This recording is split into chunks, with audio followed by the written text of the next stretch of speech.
आज के इस प्रश्न पत्र में हम आपके लिए नाभिकीय भौतिकी से संबंधित बहुविकल्पीय प्रश्न लेकर आए हैं। ये प्रश्न IAS, PCS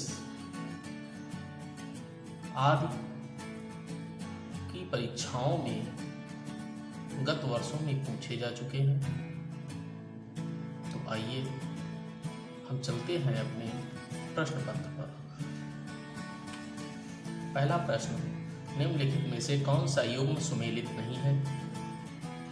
ए. मेसान की खोज, हिडेकी युग कावा, बी. पॉजिट्रॉन की खोज, सी. डी. एंडरसन एवं युग FS, सी.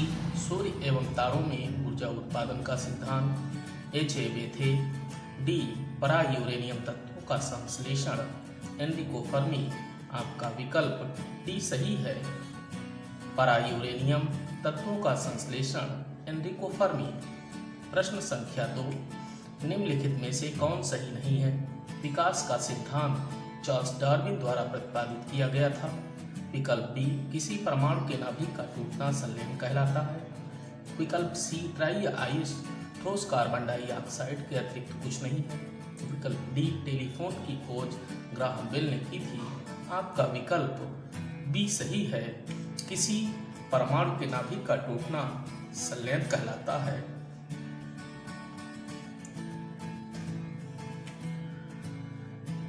प्रश्न 3, निम्न कणों में से कौन एक जिसका आविष्कार करने का दावा किया जा रहा है अल्बर्ट आइंस्टाइन के सापेक्षवाद सिद्धांत को गलत साबित करने के जोखिम में डाल सकता है? विकल्प ए, माइक्रोवेव फोटॉन, विकल्प बी, न्यूट्रिनो, विकल्प सी, तरल क्रिस्टल, विकल्प डी, प्रकाश उत्सर्जित करने वाले डायोड। आपका विकल्प ए सही है, माइक्रोवेव फोटॉन। साइक्लोट्रॉन किसको त्वरित करने के लिए प्रयुक्त किया जाता है?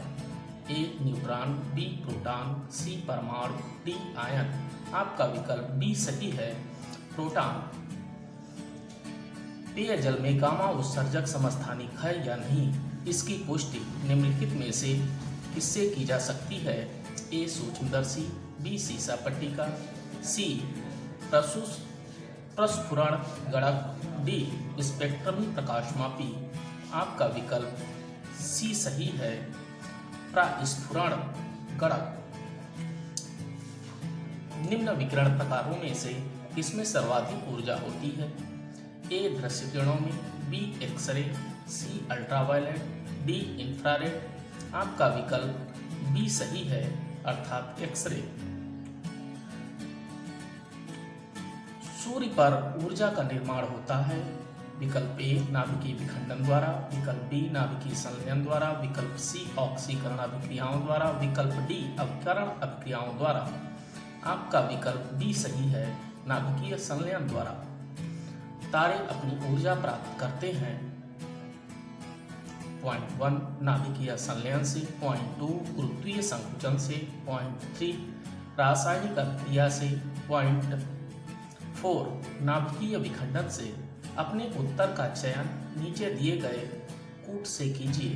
कूट विकल्प ए 1 तथा 2, विकल्प बी 1, 2 तथा 3, विकल्प सी 1 तथा 4, विकल्प डी 2 तथा 4। आपका विकल्प सी सही है, आपका विकल्प ए सही है, 1 व 2, अर्थात तारे अपनी ऊर्जा नाभिकीय संलयन और गुरुत्वीय संकुचन दोनों से प्राप्त करते हैं। तारे अपनी ऊर्जा निम्न में से किस प्रकार प्राप्त करते हैं? आपके जो विकल्प हैं उसमें पहला विकल्प ए है, नाभिकीय संयोजन के फलस्वरूप, बी, नाभिकीय विखंडन से, सी, रासायनिक क्रिया से, डी, गुरुत्वाकर्षण खिंचाव से। आपका विकल्प ए सही है, नाभिकीय संयोजन के फलस्वरूप। प्रश्न संख्या 10, सितारों में अक्षय ऊर्जा के स्रोत का कारण है? ए, हाइड्रोजन का हीलियम में परिवर्तन, बी, हीलियम का हाइड्रोजन में परिवर्तन, सी, रेडियोधर्मी पदार्थों का क्षय, डी, ऑक्सीजन की अधिकता जो जलने में सहायक है तथा ऊर्जा उत्पन्न करती है। आपका विकल्प ए सही है, हाइड्रोजन का हीलियम में परिवर्तन। कौन सा कथन नाभिकीय विखंडन से संबंधित नहीं है? ए. न्यूट्रॉन प्रेरित नाभिकीय अभिक्रिया। बी. तारों में ऊर्जा उत्पन्न करना। सी. नाभिकीय रिएक्टर में ऊर्जा का स्रोत जो बिजली उत्पन्न करता है। और विकल्प डी है आपका एक परमाणु बम में बहुत अधिक ऊर्जा उत्पन्न होना। आपका विकल्प डी सही है, तारों में ऊर्जा उत्पन्न करना। एक कृत्रिम उपग्रह में विद्युत ऊर्जा का स्रोत क्या होता है? ए. सौर सेलें। बी. लघु नाभिकीय रिएक्टर। सी. डायनेमो। डी. थर्मोपाइल। आपका विकल्प ए सही है, सौर सेलें। प्रश्न संख्या 13, निम्नलिखित में से कौन सा तत्व सोलर सेल में उपयोग किया जाता है? ए. सिलिकॉन। बी. सीरियम। सी. एस्टेटाइन। डी. वैनेडियम। आपका विकल्प ए सही है, सिलिकॉन। प्रकाश वोल्टीय सेल होते हैं। ए. सौर cell. B. Thermal cell. C. Sulphur cell. D. Molar cell. आपका विकल्प ए सही है, अर्थात सौर सेल। फोटोवोल्टीय सेल संबंधित है। विकल्प ए. नाभिकीय ऊर्जा से। बी. भूतापीय ऊर्जा से। सी. सौर ऊर्जा से। डी. पवन ऊर्जा से। आपका विकल्प सी सही है, सौर ऊर्जा से। परमाणु रिएक्टर क्या है? विकल्प ए. परमाणु बम निर्माण स्थल। बी. भारी पानी का तालाब। सी. यूरेनियम 238 का उत्सर्जक। डी. आणविक भट्ठी। आपका विकल्प डी सही है, आणविक भट्ठी। प्रश्न संख्या 17, नाभिकीय संलयन रिएक्टरों के विषय में निम्नलिखित कथनों पर विचार कीजिए। पहला कथन, ये भारी नाभिकों के विखंडन के सिद्धांत पर कार्य करते हैं। दूसरा कथन, साधारणतया उनकी टोकमाक डिजाइन होती है। तीसरा कथन, वे बहुत अधिक तापक्रम पर कार्य करते हैं। इनमें से विकल्प ए केवल एक और सही है, 1 और 3 सही हैं। विकल्प बी केवल 1 और 2 सही हैं। विकल्प सी केवल 2 और 3 सही हैं। विकल्प डी 1, 2 और 3 सभी तीनों सही हैं। आपका विकल्प सी सही है, केवल 2 और 3 सही हैं, अर्थात साधारणतया उनकी टोकमाक डिजाइन होती है और वे अधिक तापक्रम पर कार्य करते हैं। प्रश्न संख्या 18, नाभिकीय रिएक्टर और परमाणु बम में यह अंतर है कि विकल्प ए नाभिकीय रिएक्टर में कोई श्रृंखला अभिक्रिया नहीं होती जबकि परमाणु बम में होती है। बी नाभिकीय रिएक्टर में श्रृंखला अभिक्रिया नियंत्रित होती है। सी नाभिकीय रिएक्टर में श्रृंखला अभिक्रिया नियंत्रित नहीं होती है।